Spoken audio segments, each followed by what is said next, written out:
Hi everyone, my name is Natalie. Today I'm going to do a quick announcement for our March countries for Invisible Cities. So Invisible Cities is a reading project that is starting in 2021 in January. So we're finally at the point of the project's beginnings. The people behind this is Stephanie, Will, Michael, Yamini, Agnes, Nicole, and me. So we're a group of people doing this project, and each month we select 3 countries from which we will be reading books from. And I go into all of the details about the project in previous announcement videos. I will link those below. And also there's information in the description, but feel free to ask me or one of the other hosts if there's anything that is unclear to you.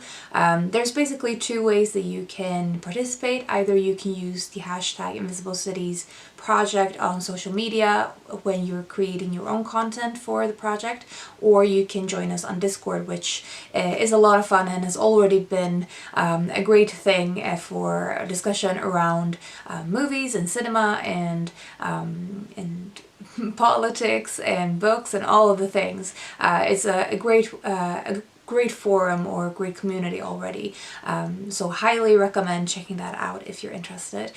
So the 3 countries that we have selected for March is Libya, Iraq, and Mexico. These are the 3 books that I sort of have my eye on for these 3 countries. For Mexico, I'm fairly certain I will be reading Hurricane Season by Fernanda Melchor, translated by Sophie Hughes, and this is one of the books that made it to the Man Booker International shortlist, I want to say, in 2020, and that is the reason I picked it up. It's a very, very violent book, and that was the main reason I put it to the side when the pandemic really got started. It's sort of a stream of consciousness style as well. It doesn't have a lot of breaks, and so in that sense it feels sort of relentless, and I think it was just too much. But I found the writing itself very interesting, even though it's very violent. It's about a woman who's sort of a witch, or thought of as a witch, in a very small village, and it's sort of rumors around her and sort of the way that the villagers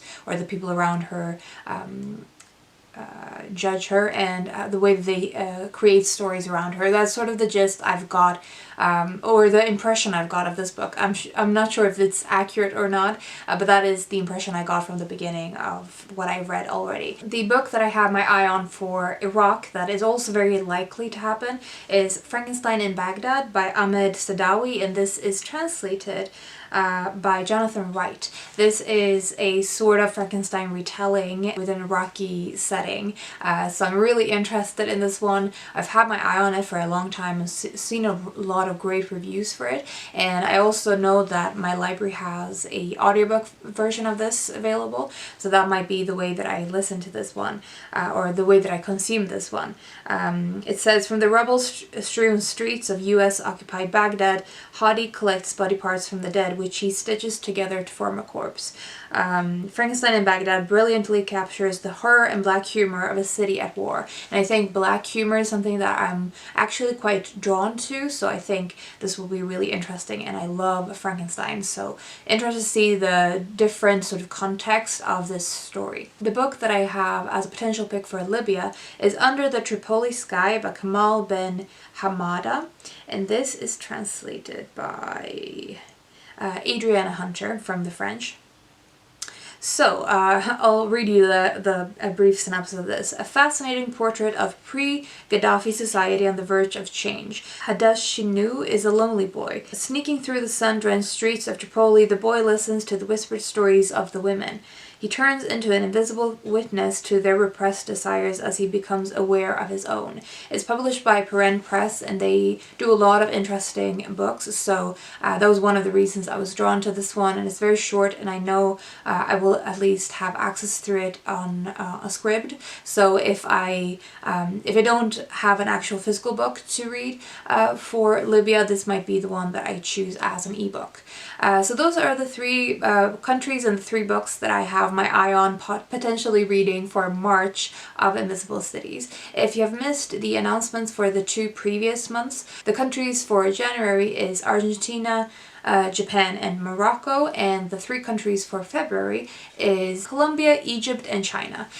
So I will, as I said, link the previous announcement videos below, and I also talk about the books that I will potentially read for those months if you're interested and want more information. I also wanted to mention that the hosts have created a resource spreadsheet for you to use as a way to inspire you or to find book titles for the relevant countries. It's a great resource, and we put a lot of effort into creating it to help you out in finding books for all of the countries. So at the moment, the resource list have book titles listed for January and February's countries, and we will also be adding the March countries when this announcement goes up. Lastly, I wanted to mention we have an Instagram, and I will also link it below, where we share some book recommendations and other related things. So that was my hopefully brief announcement for the March countries for Invisible Cities and some of the general information. I hope you will be joining us in January for Japan, Argentina, and Morocco. I'm so excited to finally get started on this project. I think it will be a lot of fun. As I said, I would love to see some of you join us on Discord. It's just such a great community already, and daily some new interesting discussions going on. So that was all I wanted to say for this video. I hope you are doing well and you are calmly celebrating the beginning of a new year, and we'll talk soon.